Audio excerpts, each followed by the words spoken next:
So I was trying to get a doe, but after looking at cameras and what I've seen all week, we decided to leave the does alone to try to get the population up because there doesn't seem to be many on the property currently.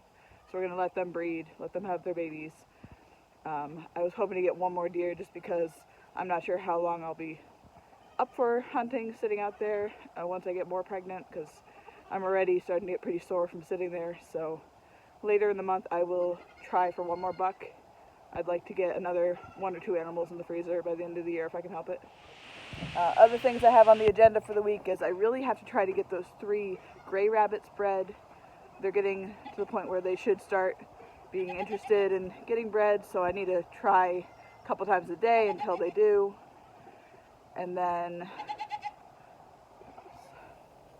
that means I need to clean out those 2 big cages, so when they're ready to have babies and nests, I have a spot for them where they're not with their sisters.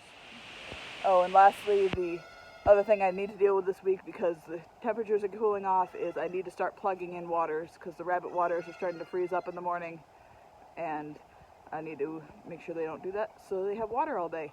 Right now they're melting, so I'm not too worried about it. They're have frozen water in bright and early, and then they water defrost quick enough that they're getting water throughout the day. So just need to start thinking about it, getting it plugged in, and getting ready for winter.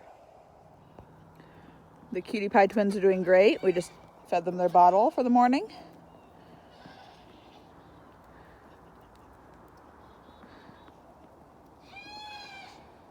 They're growing really nicely, and you can see their horns are starting to show a little more.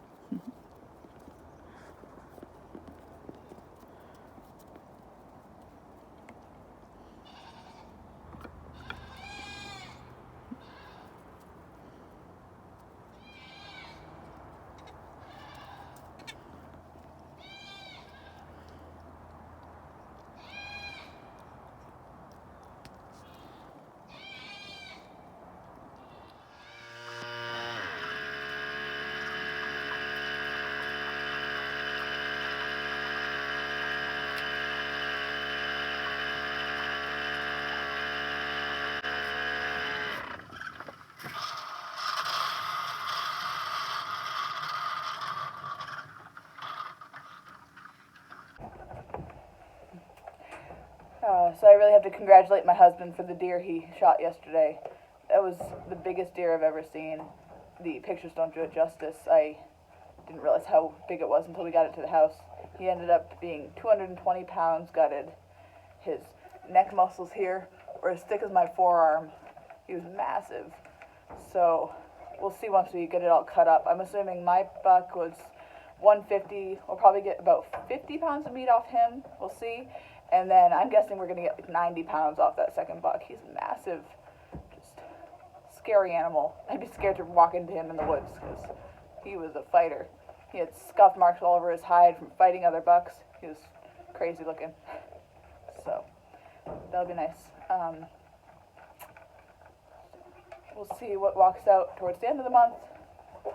I'm hoping for 1 or 2 more deer in the freezer, just because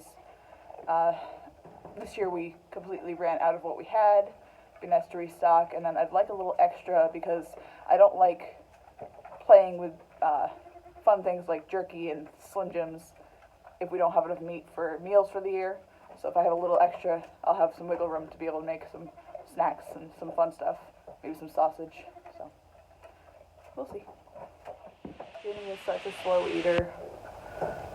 Just waiting so I can milk the next goat. So we'll see when I'm done cutting up all the meat this weekend. I'll end up showing you what the cuts are after I vacuum seal them and how many pounds we get total from that 150 pound gutted animal. And then later on in the week I'll show you what the bigger buck produces once it's all cleaned up. We like trimming a lot of all the fat and the connective tissue off, so our meat ends up with almost none of that on it. It's very clean, a lot nicer to eat and cook with. So a lot more work, but it's worth it because I like the end result. This is Rue.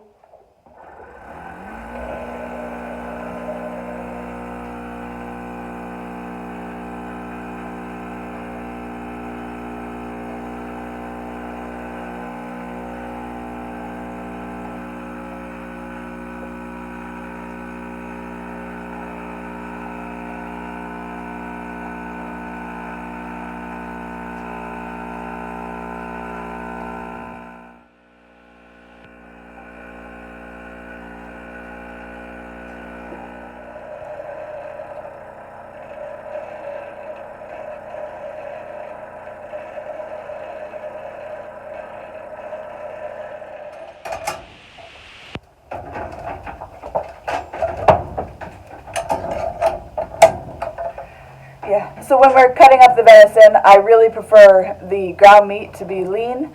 I think we end up with at least a 90% lean because we cut so much off, which when I cook it, I do add oil, so usually olive oil I'll cook it in so it doesn't stick and so it browns nice. But I'm not a fan of the thick tallow texture on my tongue, kind of coat your mouth. I'm not a fan of that type of fat, so I really like the lean meat. Hello, Bella. So we're getting about a gallon a day still from these guys, maybe a little less.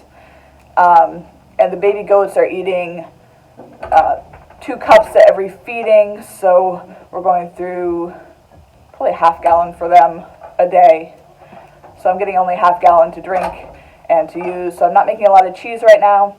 I did make some mozzarella and ricotta out of it was 2.5 gallons I had extra, but it didn't make much cheese, so we're actually almost out of that already. We made a lasagna and some grilled cheese, so yeah. Get back to making a lot more cheese once the babies are not drinking it all on me.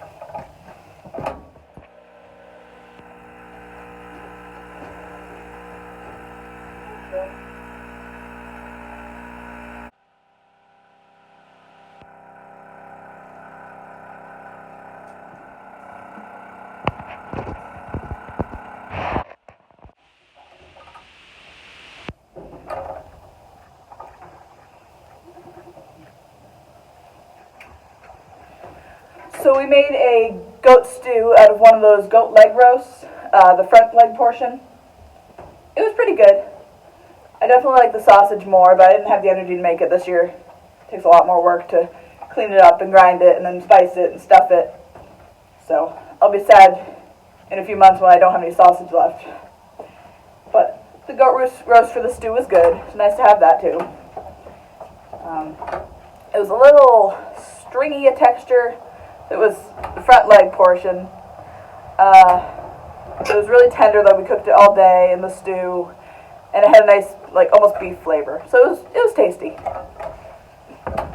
Okay, one more goat to milk. I have Miss Lavender. I'm gonna go get up here, and then I'm gonna get to breakfast, and then spending hours cutting up the venison. It's probably gonna take me most of my day today and tomorrow to get through that one deer. I'll show you a little of that.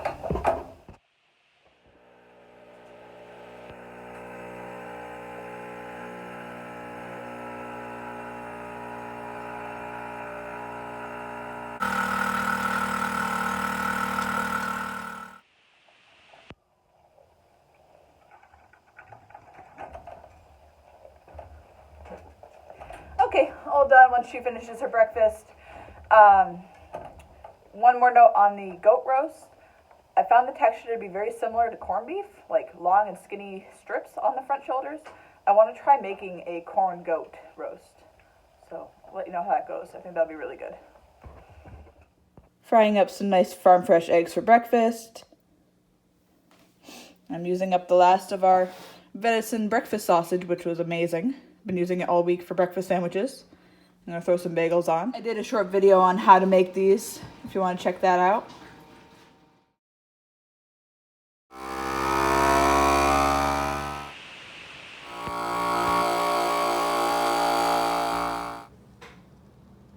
Just finishing trimming the meat that's between the ribs, so that's the stuff we're gonna keep and grind. Also the heart's in there, all cleaned up. And this is all the connective tissue and stuff we're taking off it.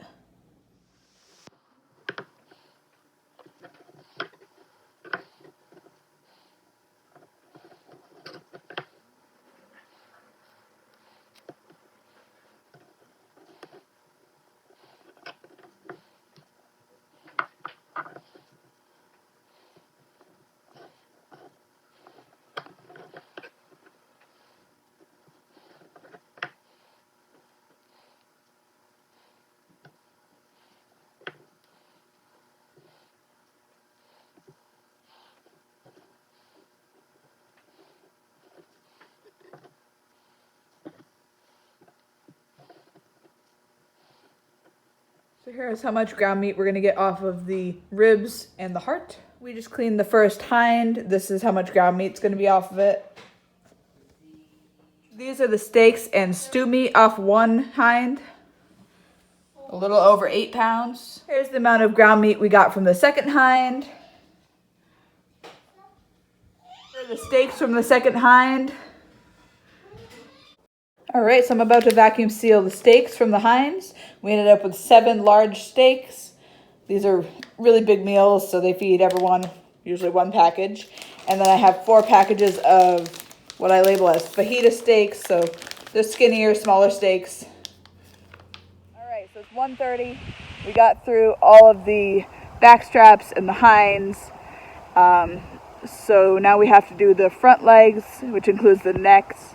Almost all of that will go to the ground meat, and then once all that's done, we'll take all the ground meat, grind it, and package that up. So probably looking at sometime tomorrow when we're going to finish, but we'll see how much we get done today. I'm also going to take the bones and cook them down. I think I'm going to use some of the meat scraps that we cut off the good meat, and then I also have a bunch of frozen carrot peels. So I'm going to bake the bones and then cook them down in some water for at least 12 hours and make some more bone broth. Here's the meat off one of the front legs. Here's the meat off one half of the neck and half a belly flap. So we have 1 front quarter to deal with on my buck deer, and I'm out doing chores, so my husband wants to get that last quarter cut up so that tomorrow we can do all the ground meat and package everything up and get it in the freezer.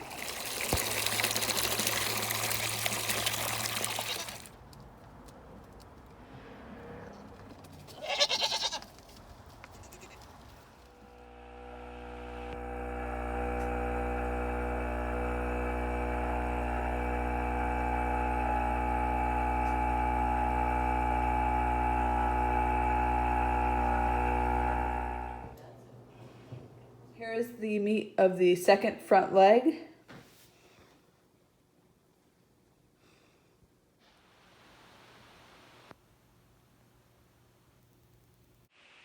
Okay, so now I'm going to grind up all the meat. I didn't do the math. I think we have a little over 30 pounds, so we'll see what we end up with.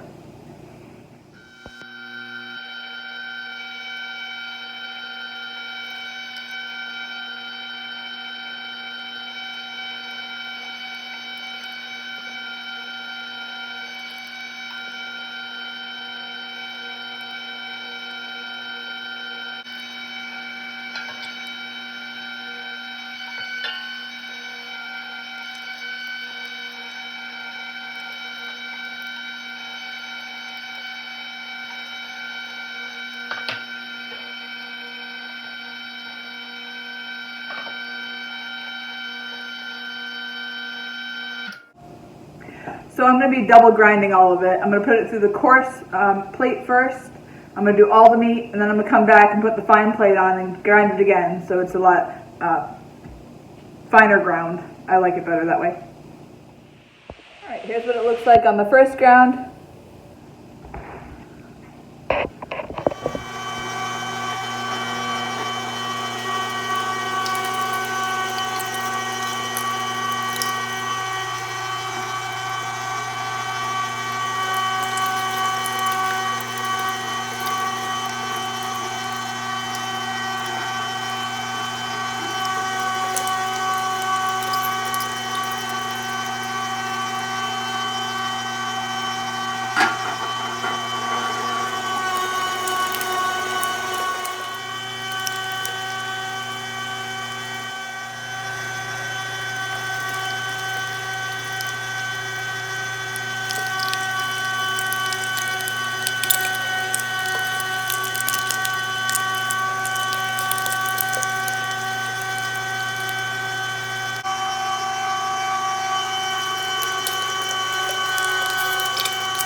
Okay, so I'm going to run it through the fine ground now.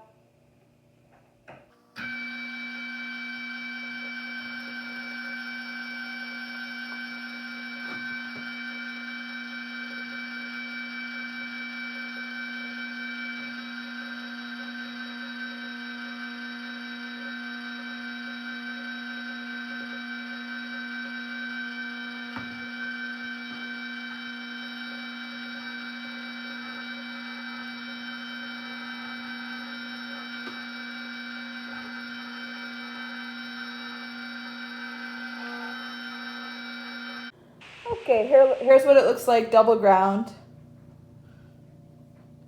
To get through the other 4 bowls, and then I'll start packaging it.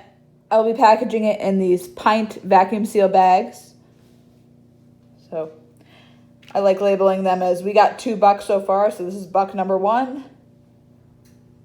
And the next one I'll label all it buck number 2.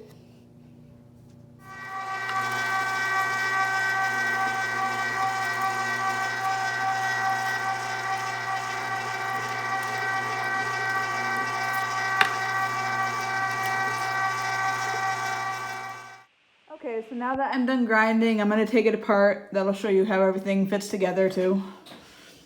First you unscrew the faceplate here.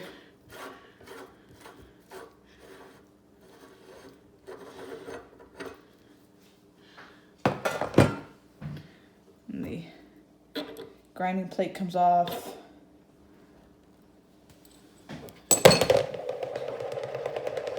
After that is the blade.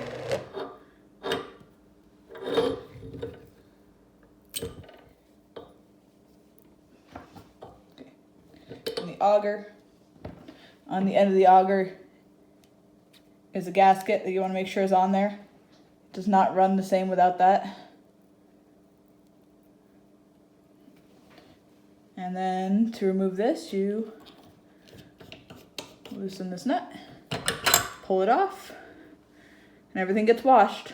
So now I'm going to start packaging up the ground meat. I'm going to zero out my bowl. And I'm going to weigh out the meat in 1 pound packages. I'll be putting 1 pound in each pint bag. And the canning funnel is really helpful to get the meat in there without getting it all over the outside.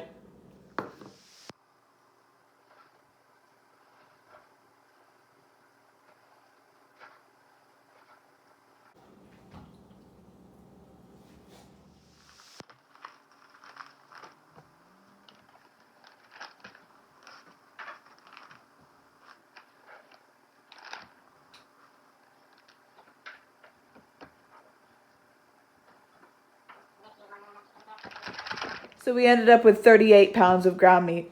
Great. 38 bricks of meat.